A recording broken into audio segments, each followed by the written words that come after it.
વિધાયક કંસારા આપ જોઈ રહ્યા છો જનસાક્ષી ન્યૂઝ। નજર કરીએ આજના મુખ્ય સમાચારો પર।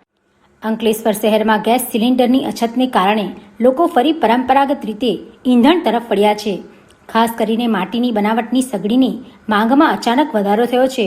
શહેરના કન્યાશાળા નજીક રહેતા જસવંતીબેન પ્રજાપતિ તેમના પરિવાર સાથે વર્ષોથી માટીકામ કરે છે। તેઓ માટીના ચૂલા અને સગડી બનાવી પરિવારનું ગુજરાન ચલાવી રહ્યા છે। ત્યારે હાલની મિડલ ઈસ્ટમાં યુદ્ધની પરિસ્થિતિના પગલે ગેસ સિલિન્ડરની અછતને કારણે લોકો વૈકલ્પિક વ્યવસ્થાના ભાગરૂપે માટીની સગડી તરફ વળ્યા છે, જેના કારણે માટીની સગડીની માંગમાં વધારો થયો છે। ત્યારે માટીકામ કરતા કારીગરો માટે આ સ્થિતિ આશીર્વાદ સમાન બની છે, કારણ કે સગડીના વેચાણમાં નોંધપાત્ર વધારો થયો છે। જસવંતીબેન પરિવાર સાથે માટીના લાકડાનો વહેર અને રાખમાંથી નાનીથી લઈને મોટી સગડી બનાવી રહ્યા છે।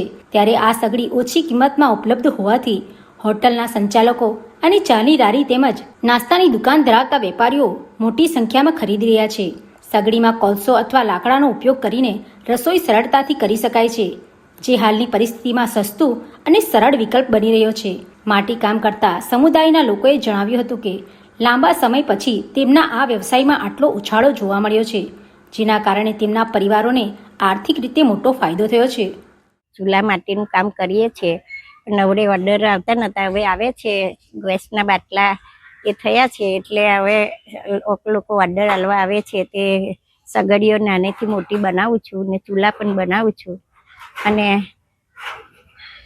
આપણે હોટલોવાળા કે ચાની લારીઓવાળા સગડીઓનો ઓર્ડર આપી જાય છે।